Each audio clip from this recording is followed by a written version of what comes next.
సంఖ్యాకాండము 7వ అధ్యాయము 84 నుండి 90వ వచనం వరకు ధ్యానించుకుని ప్రార్థనలోకి వెళ్దాం.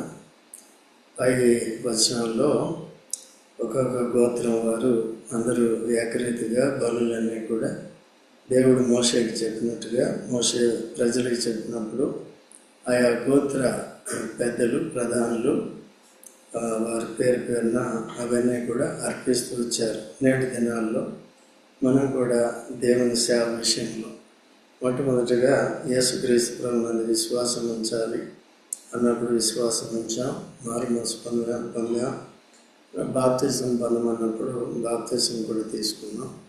అలాగే సమాజానికి మానకుండా రావాలన్నప్పుడు మానకుండా రావాలి. దేవుడు చెప్పిన అన్నీ కూడా చేసినప్పుడే దేవునికి విధేయత. అయితే విధేయతలో అనేకమైన తరగతులు ఉంటాయి. కొంతమంది కొంతగా విధేయత చూపిస్తారు. అయితే మనం సంపూర్ణమైన విధేయులను కావాలన్నమాట. సంపూర్ణమైన విధేయులు బైబిల్లో ఎవరు కనబడతారు అంటే మొట్టమొదటిగా యేసుక్రీస్తు ప్రభు అన్నమాట. అందుకనే దేవుడు తన ఏళ్ళ ఏ సాక్ష్యం ఇస్తాడంటే ఈయన నా ప్రియకుమారుడు అని నేను ఆనందించున్నాను. ఎందుకంటే ప్రతి పరిస్థితుల్లో కూడా 2-3 సార్లు దేవుడు యేసు ప్రభు విషయంలో సాక్ష్యం ఇచ్చాడు. ఒకటి రూపాంతరం పొందిన కొండ, రెండవది మొదటిగా బాప్తిసం తర్వాత ఇచ్చాడు సాక్ష్యం, రెండవది రూపాంతర కొండ మీద ఇచ్చాడు. మత్తయి సువార్త 3వ అధ్యాయంలో, మత్తయి సువార్త 17వ అధ్యాయంలో. ఎందుకంటే ఆయన యేసుక్రీస్తు ప్రభు నుండి దేవుని నీతిని నెరవేర్చడానికి 70 కిలోమీటర్ల దూరం నుండి, అంటే చాలా దూరం నుంచి తాను బాప్తిసం ఇచ్చి యోహాను బాప్తిసాలు ఇస్తున్నాడు అన్నప్పుడు అది తెలుసుకుని అక్కడికి వచ్చాడు. వచ్చి తాను నివారించినప్పటికీ నేను యేసు ప్రభువా, నేను నీ ద్వారా బాప్తిసం పొందాలి కానీ నేను నీకు ఇచ్చుట అని తాను ఎంతో తగ్గించుకున్నప్పుడు నీతి యావత్తు ఇలాగ జరిగించమని చెప్పాడు. అంటే ఎక్కువ వాడు తక్కువ వానికి లోబడ్డాడు. యేసుక్రీస్తు ప్రభువులో ఉన్న గుణం అది. ఈ దినాల్లో మనం నీకు లోబడేదా, నీవు నిన్న మొన్నొచ్చో అంటారన్నమాట. సో అలాగా అనుకోడు. నేను కూడా చాలామంది గర్వాన్ని చూస్తూ వచ్చాను, నన్ను కూడా అంటూ వచ్చారు. కాబట్టి ఎప్పుడైతే శరీరాంశాన్ని మారిపోతారో బాధ్యతయుతమైన స్థానాల్లో ఉన్నవారు అటు ఆత్మీయంగా కానీ ఇళ్లలో కానీ బయట కానీ ఉద్యోగాల్లో కానీ అక్కడి గొడవలన్నీ వస్తాయి. నీతి అంటే దేవుని నీతి ఇక్కడ మనం చూసేది ఏంటంటే విధేయత అనమాట. యేసు ప్రభు మాది. అదే రీతిగా తర్వాత అపోస్తలుడు పౌలు అవిధేయుడిగా ఉన్నప్పుడు సంపూర్ణమైన అవిధేయత చూపించాడు, విధేయుడైనప్పుడు సంపూర్ణమైన విధేయతలోనికి వచ్చాడు. మనం కూడా యేసుక్రీస్తు ప్రభు యొక్క అడుగుజాడల్లో నడుచుకోవాలి. ఇక్కడ బలులు అర్పించే విషయంలో రక్షణ పొందాం, అది ఒక ఎత్తు అయితే అక్కడితో ఆగిపోకూడదు. నేను రక్షణ పొందానని ఆ రక్షణలో ఎదుగుతూ రక్షణలో కొనసాగుతూ భయంతో జాగ్రత్తగా కాపాడుకుంటూ ఫైనల్ విమోచన వరకు, ఆఖరి విమోచన అంటే ఆత్మ శరీరం నుండి విడుదల పొంది పరలోకానికి ప్రభు దగ్గరికి చేరాలి.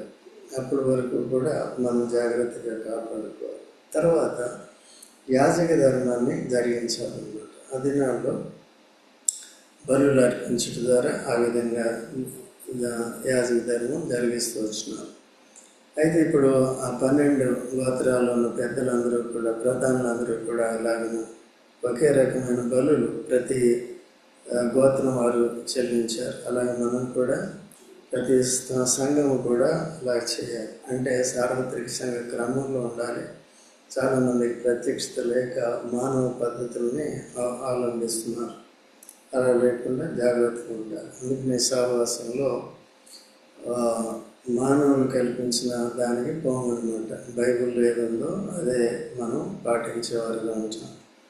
కాబట్టి మీరు లోకాన్ని చూసి వాళ్ళు అలా చేస్తున్నారు, ఇలా చేస్తున్నారు, మనం ఎందుకు చేయట్లేదు అనేది ఉండకూడదు. మీకేమైనా అనుమానాలు ఉంటే, సందేహాలు ఉంటే అడిగి తెలుసుకోవచ్చు అన్నమాట. అది లేఖనాలు ఉంటే మనం చేయాలి.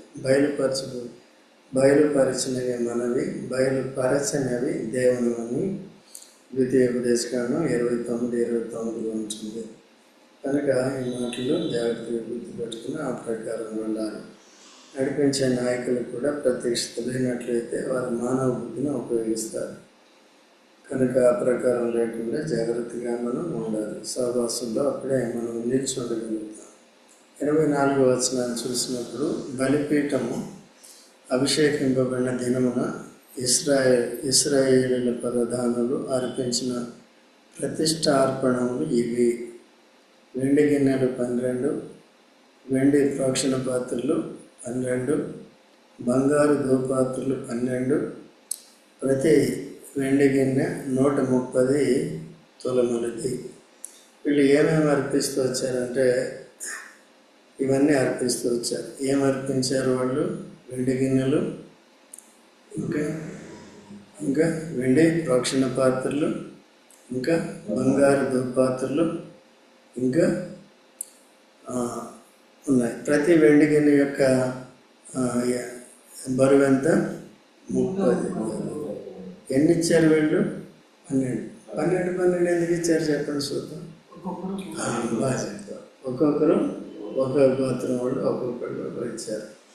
సో కాబట్టి ఇప్పుడు దీన్ని బట్టి మనకి ఏం తెలుస్తుందంటే అందరూ ఇచ్చిన లెక్క సరిగ్గా ఉందా లేదా? మనం కూడా దేవునికి లెక్క ఒప్పజెప్పుకోవాల్సిన వారికి ఉంటున్నాం. ఈ దినాల్లో యేసు రక్తం చేత విమోచింపబడిన వారందరూ కూడా వచ్చి మనం దేవునికి సమర్పించుకోవాలి. ప్రార్థన చేసే విషయంలో ప్రార్థన చేయాలి, ఆరాధన చేసే విషయంలో ఆరాధన చేయాలి. వాక్యాన్ని సరిగ్గా చేసుకుని నేర్చుకుని వాక్య క్రమంలో మనం ఉండి వాక్య క్రమంలోనే దేవుని సేవించేవారుగా ఉండాలి. కనుక ఆ విధంగా వారు విలువైన వాటిని కూడా ఇస్తూ వచ్చారు. 85వ వచనంలో, ప్రతి ప్రోక్షణ పాత్ర 70 తులములది, ఉపకరణముల వెండి అంతయు పరిశుద్ధమైన తులపు పరిమాణమును బట్టి 2400 తులములు ఇచ్చాడు. 70 తులాలు వాళ్ళు ఇస్తూ వచ్చారు. ఇశ్రాయేలు ఐగుప్తుకి వెళ్ళినప్పుడు ఎంతమంది ఉన్నారు? 70 మంది ఉన్నారు. ఈ వెండి పాత్ర, వెండి దేనికి గుర్తుగా ఉందంటే విమోచనకు గుర్తుగా ఉంది. ఐగుప్తులోకి ఎంతమంది వెళ్ళారు? 70 మంది. ఎంతమంది అయ్యారు? 6 లక్షల పురుషులయ్యారు. కాల్పలం అయింది. తర్వాత మిగిలిన స్త్రీలు, పిల్లలు, వీరందరినీ దేవుడు ఏం చేశాడు? విమోచించాడు. సో విమోచింపబడిన వారందరూ కూడా దేవుని సన్నిధిలో యాజక ధర్మాన్ని జరిగించారు. సో మనమందరం కూడా యేసుక్రీస్తు ప్రభు ఒక్కడే 30 వెండి నాణ్యాలకి అమ్మబడినప్పుడు, తను సిలువేసి చనిపోయి తిరిగి లేచినప్పుడు మనలో విశ్వాసాన్ని కలిగజేసి మన విశ్వాసానికి కర్త, దాన్ని కొనసాగించేవాడు అయ్యాడు. Hebrews 12:1 ప్రకారం, 1-2 వచనాల ప్రకారం పాపం జోలికి పోకుండా దేవుని సేవ చేయాలని, దేవుని మందిరంలో మనం ఉండాలని ఆ రీతిగా విమోచన అనుభవం మన జీవితాలు తీసుకొచ్చారు. మనం ఇప్పుడు 70 మంది కాదు, కానీ 50 మంది అంటే 50 మంది, 60 మంది అంటే 60 మంది, అందరూ కూడా ఏం చేయాలి? రావాలి. కానీ ఎంతమంది వస్తారంటే కొంతమంది. మీరు ధన్యులు. ఆ పట్టుదలని విడవకూడదు. ఆటంకాలు వస్తూ ఉంటాయి, అభ్యంతరాలు వస్తూ ఉంటాయి, శోధనలు వస్తూ ఉంటాయి. అయినప్పటికీ కూడా సంఘం ద్వారా మనం ప్రార్థన చేసి జయించి ముందుకు సాగిపోవాలి. వెనుకంజ వేసేవారుగా ఉండకూడదు. దేవుని మందిరానికి రాని వారే వెనుకంజ వేశారని చెప్తూ ఉంటాం అన్నమాట. సో దేవుని భయం కలిగిన వారందరూ కూడా వస్తారు. అలాగా మనం సంపూర్ణతలోకి రావాలి. ఒకరోజు వస్తాం వారంలో అనేది కుదరదు. లేదా మంగళ గురువారం వస్తాం, సరే మంచిదే. మంచిదే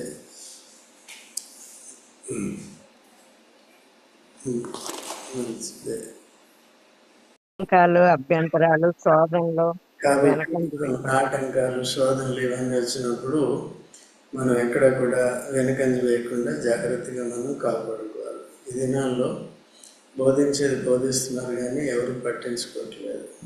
బోధకులు బోధించిన వారు పట్టించుకోవట్లేదు. మరి బయట పరిస్థితులు వచ్చినప్పుడు శరీరానుసారంగానే ఉద్రేకపూరితంగానే ప్రవర్తిస్తున్నారు. సో అలా లేకుండా మనం జాగ్రత్తగా ఉండాలి. వింటున్న మీరెవరు ధన్యులు. యేసుక్రీస్తు ప్రభు కూడా అదే మాటలు చెప్పాడు, వింటున్న మీరెవరు ధన్యులు అని చెప్పారు. కాబట్టి యేసుక్రీస్తు ప్రభు చెప్పినప్పుడు విన్నారు. కొంతమంది శిష్యులు లాంటి వాళ్ళు ఏం చేశారు, పాటించారు. ఆ 12 మందిలో ఒక ఆయన ఏం చేశాడు, పాటించలేదు. కాబట్టి ఏమైపోయాడు, శాపగ్రస్తుడు. విని గైకొన్న వారు ధన్యులు అంటే అదనమాట. మిగిలిన వారు విని గైకొనకపోతే వినని వారితో సమానం. ఏం లాభం అలా.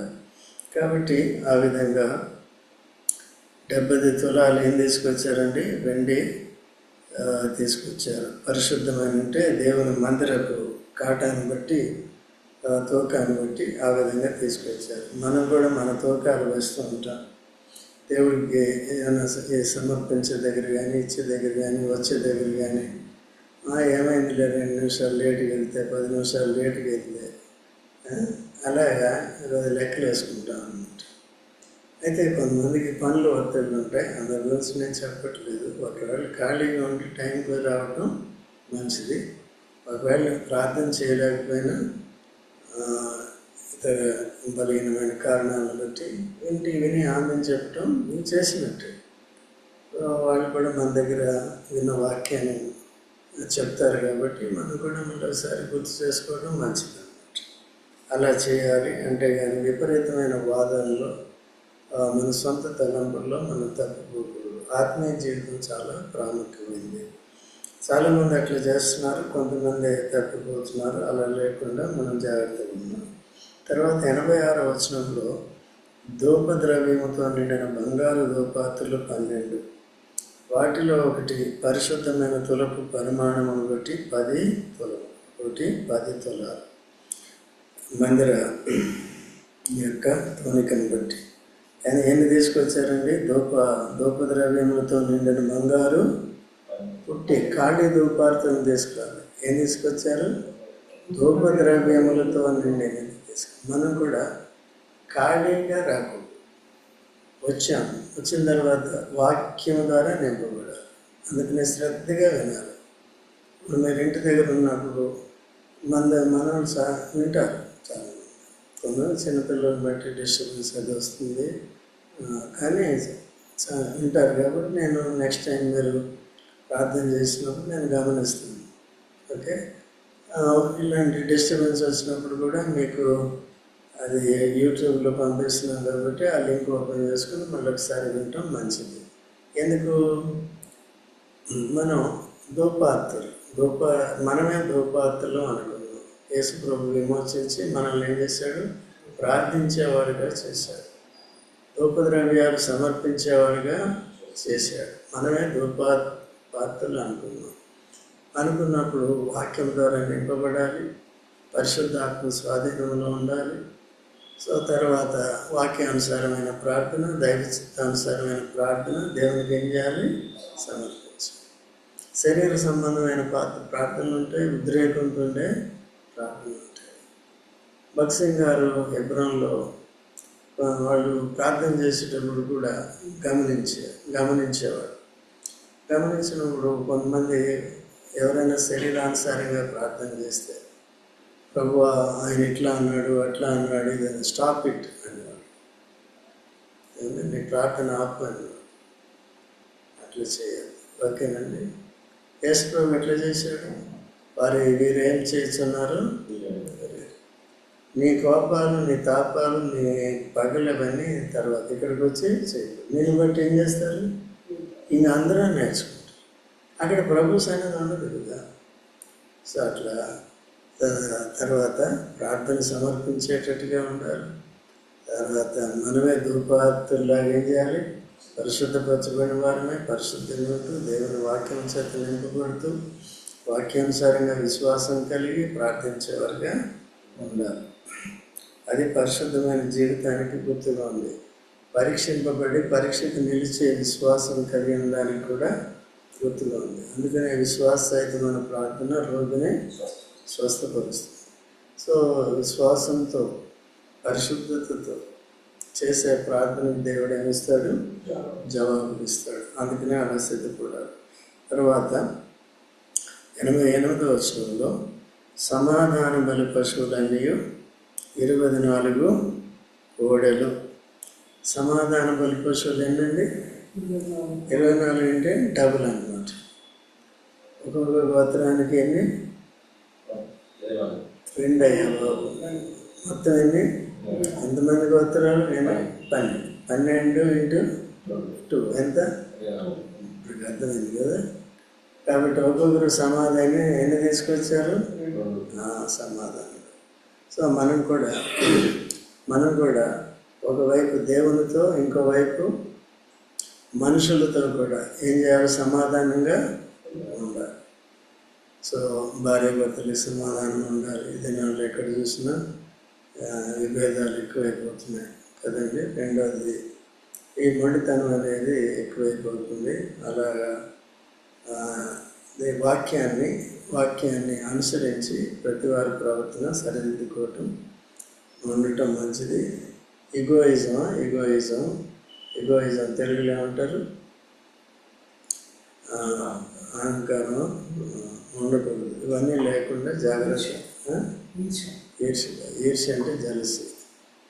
కాబట్టి అలా ఉండకుండా నేను నా మాట వినాలంటే నువ్వు కదా, అట్లా కాదు. భార్యలారా మీ భర్తలకు వాక్యానుసారంగా ఉండాలి. మీ ప్రవర్తన వాక్యానుసారంగా ఉందా? మీరు చెప్పేవి వాక్యానుసారంగా ఉన్నాయా? మీరు చేసేవి వాక్యానుసారంగా ఉన్నాయా? ఎదురు గర్వం అంటే ప్రౌడ్.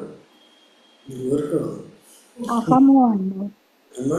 అహంకారం, అహము వేరే బాగా చెప్పారు కదండి. అహం.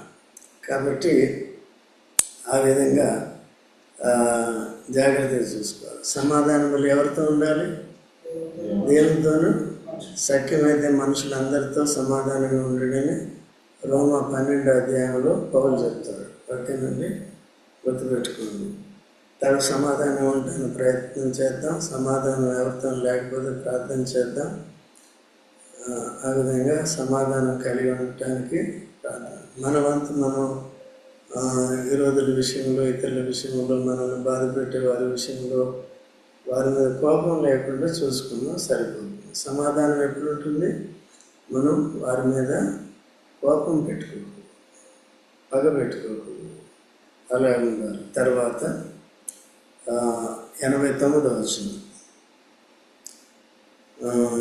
పొట్టేళ్ళు 60, మేకపోతులు 60, ఏడాది అయిన గొర్రె పిల్లలు 60.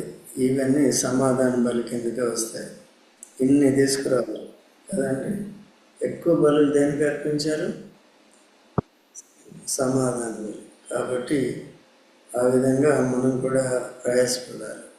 ఇన్ని అర్పించాలంటే కదా, దానికంటే సమాధానం ఉండటం మంచిది.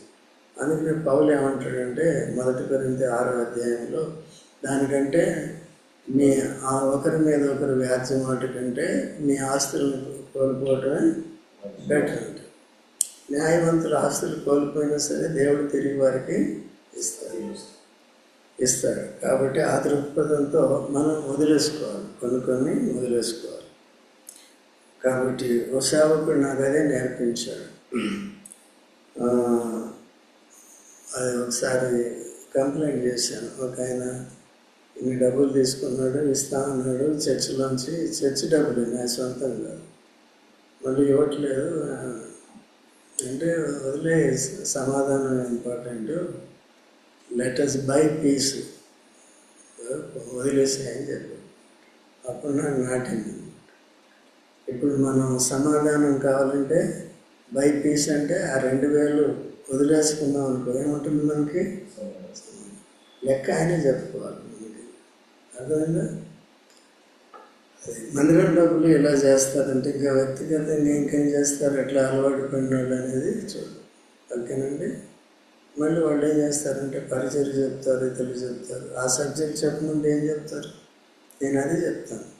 ఎవరైనా వ్యాజ్యం ఆడుకునేటప్పుడు ఒకరి మీద నా మీద ఏదో నేరం చెప్పారు, నేనేదో తప్పు చేస్తున్నానని చెప్పారనుకో, దాని మీద బాధ చేయగలగాలి. అదే నువ్వు దొంగతనం చేస్తున్నావు నన్ను ఎవరైనా అన్నారనుకో, దొంగతనం చేసే బ్రదర్ దొంగతనం గురించి చెప్పినట్టు చెప్తాడా? అలా చెప్పగలిగాడు. అప్పుడు నేను అది తొలగించుకోవాలి. ఏదో తప్పు చేసినప్పటికీ కూడా ఏం చేయాలి? ఒప్పుకొని విడిచిపెట్టి సరి చేసుకుని ఆ దొంగతనం గురించి నువ్వు చేయకూడదని చెప్పే స్థితిలోకి బోధకులు అంటే కాలాన్ని చూసినట్లయితే మీరు బోధకులుగా ఉండాలి. ఇంకేం చేస్తున్నారు? ఇవే చేస్తున్నారు. అలా ఉండకుండా జాగ్రత్తగా ఉండాలి. ఆఖరి వచనం, మోషే యెహోవాతో మాట్లాడుటకు ప్రత్యక్ష గుడారంలోనికి వెళ్ళినప్పుడు సాక్ష్యపు మందసం మీద ఉన్న కరుణాపీఠం మీద నుండి, అనగా 2 కెరూబుల నడుము నుండి తనతో మాట్లాడి యెహోవా స్వరం అతడు వినను, అతడు ఆయనతో మాట్లాడాడు. కాబట్టి ఇదంతా అయిపోయిన తర్వాత దేవుడు ఫైనల్గా ఏం చేశాడు? దేవుడు మాట్లాడాడు. కెరూబుల నుంచి వారు పెట్టిన వాటన్నిటి నుంచి కూడా ఏం చేశాడు? ఆయన దేవుడు చెప్పినట్టుగా చెప్పాడు. కాబట్టి దేవుడు ఆ విధంగా కరుణాపీఠం మీద కెరూబుల మధ్య నుంచి ఏం చేశాడు? కెరూబులు అంటే మందసాన్ని కాపాడేవన్నమాట, కరుణాపీఠాన్ని కాపాడేవన్నమాట. సో అది సింబాలికల్గా ఉంటాయి. సో ఆ విధంగా మనం కూడా ఇప్పుడు జాగ్రత్తగా ఏంటంటే మనల్ని దేవుడు కాపాడుతున్నాడు, పరిశుద్ధాత్మగా నడిపిస్తున్నాడు, కాపాడుతున్నాడు, తాను కాపాడుతున్నాడు, దేవదూతల ద్వారా కాపాడుతున్నాడు. అందుకనే మనం ఏంటంటే దేవునికి ఇష్టమైనట్టుగా దేవుడు చెప్పిన వాక్యాన్ని అనుసరించి విని ఎప్పటికప్పుడు సరిదిద్దుకుని మనం ప్రభుకు తగినట్టుగా జీవించి సేవించటం చాలా ప్రాముఖ్యం. అలాగా ఉన్నట్లుగా ప్రభు మనకు సహాయపడినాడు. ప్రార్థనలకు